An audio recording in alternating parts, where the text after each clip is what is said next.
Saya berdiri di sini karena ini tahapan kalau bersaksi itu menceritakan mengenai apa yang saya alami sebelum saya konsumsi. Bapak Ibu, saya ada di sebuah keluarga yang menganut suami adalah sebagai pencari nafkah, memenuhi nafkah bagi sekeluarga, istri dan anak. Saya ada 4 anak. Jadi waktu gambar ini dibuat, ini masih saya sekolah.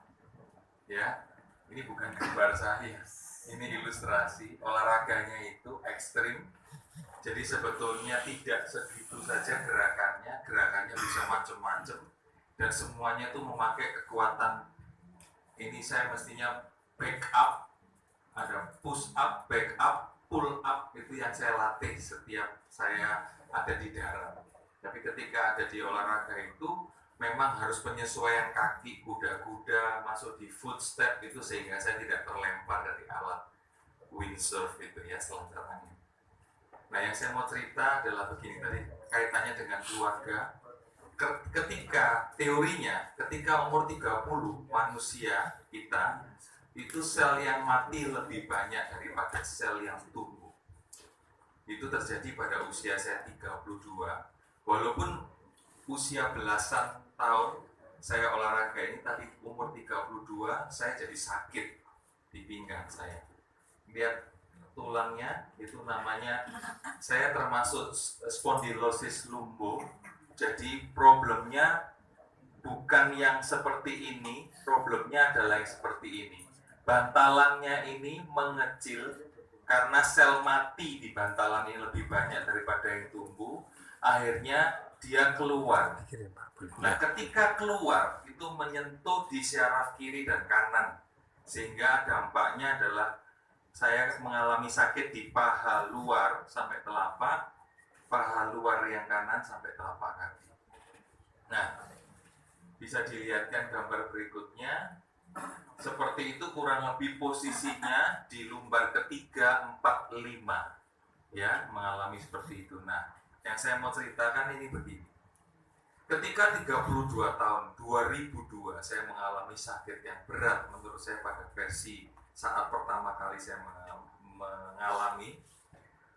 Saya lumpuh, atau disebut setengah lumpuh karena sebetulnya bisa duduk tapi kesakitan, bisa berdiri, jalan tertatih-tatih tapi kesakitan, mau ke toilet pun mengalami susah ya, apalagi mau BAB. Jadi waktu saat itu sudah nggak kepingin BAB, sehingga dalam beberapa hari itu tidak bisa BAB. Nah, apa yang terjadi Bapak Ibu? 2002 itu anak saya lahir sudah 2 anak. Ketika tahun demi tahun saya mengalami sakit sembuh dari problem spondylosis atau syaraf kejepit, yang terjadi ketika anak saya lahir 4-4-nya itu tahun 2004, saya mengalami semacam kegentaran sebagai seorang pria yang memenuhi nafkah keluarga, karena istri saya ibu rumah tangga. Kegentarannya bagaimana? Waktu itu kondisi kami, saya punya 1 driver, 1 pembantu rumah tangga, 3 babysitter, total ada 5 itu di rumah. Itu yang menghandle semua kegiatan di rumah pada waktu itu. Kegentaran saya adalah begini, kalau saya sakit seperti ini, bisakah saya memimpin meeting pada saat itu saya memegang Director Agency untuk Indonesia Timur, Regional Indonesia Timur, di perusahaan asuransi. Itu yang saya alami. Ya, Bapak Ibu bisa tahu, jadi saya gentar sekali.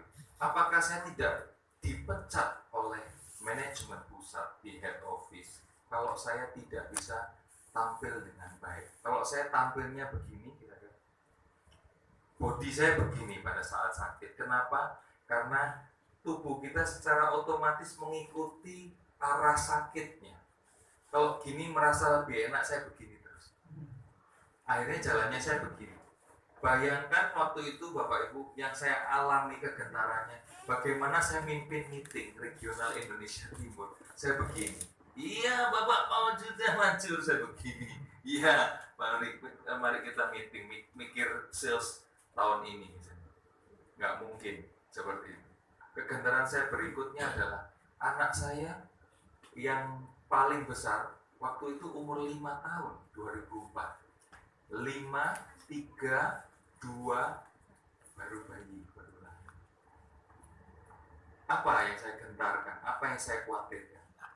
Apakah saya bisa mengantar mereka sampai mapan sekolahnya atau hidup sebagai manusia yang siap hadapi tantangan-tantangan kehidupan?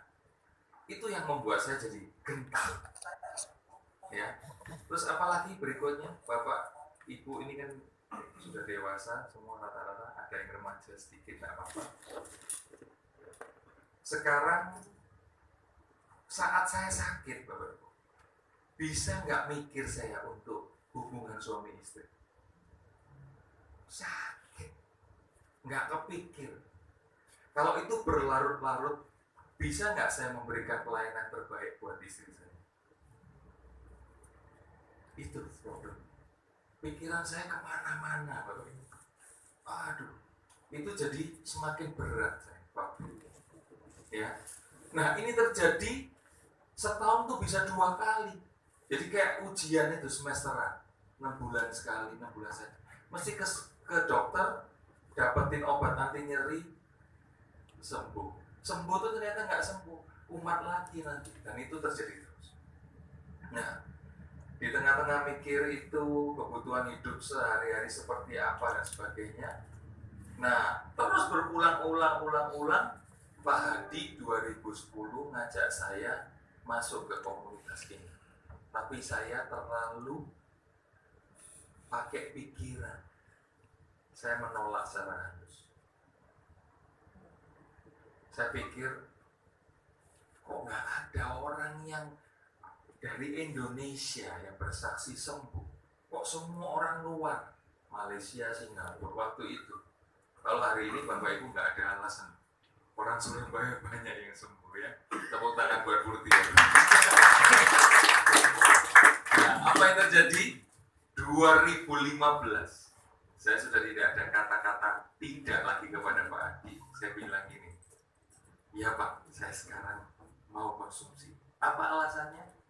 Karena saya melihat ribuan orang, termasuk yang di YouTube maupun di komunitas ini, disembuhkan karena stem cell Purti ya. Akhirnya saya tidak.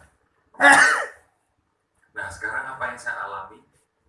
Tugas atau tanggung jawab saya tetap besar di pekerjaan maupun di keluarga. Ya. Tetapi ketika saya minum, waktu itu disarankan 2 pagi 2 malam. Apa yang terjadi? Malam harinya saya tidurnya pules sekali. Itu disebut deep sleep, tidur yang enak sekali. Kalau kita ngomongnya ngelenyer gitu ya, enak tidurnya, bangun pagi. Saya terkenal di rumah sebagai orang yang mudah tidur dan mudah bangun, mudah tidur lagi. Saya. Tapi istri saya ngakui pada saat saya minum Purtia, kamu tidurnya kok bisa tidur langsung bangunnya pagi, nggak pakai bangun-bangun. Saya bangunnya pagi baru bangun. Berarti kualitas hidup saya atau kualitas tidur saya itu luar biasa, nyenyaknya. Ya, itu terjadi. Ya, tepuk tangan buat Purti. Nah, kalau sudah begitu apa yang terjadi? Dampaknya banyak, Bapak.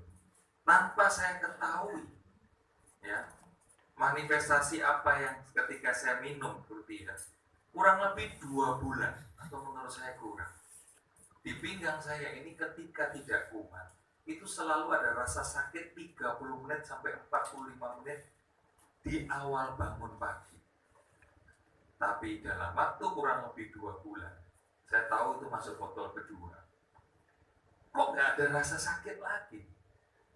Nah, itu yang membuat saya kaget bahwa oh ini berarti saya sudah pulih, ini sudah sembuh.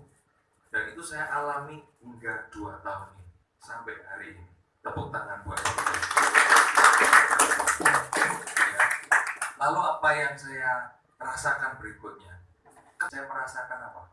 Oh berarti ada harapan terhadap apapun keluhan sakit saya. Berikutnya apa? Berarti ada harapan juga. Karena apa? Begitu saya disembuhkan, saya nggak bisa diem. Saya orang asuransi jiwa, ya. Saya punya agensi asuransi jiwa. Nasabah saya beberapa. Saya beritahu mereka. Tapi sebelum nasabah, keluarga dulu ya. Khususnya istri saya, orang tua saya, mertua saya tahu semua. Gara-gara saya mengalami sembuh.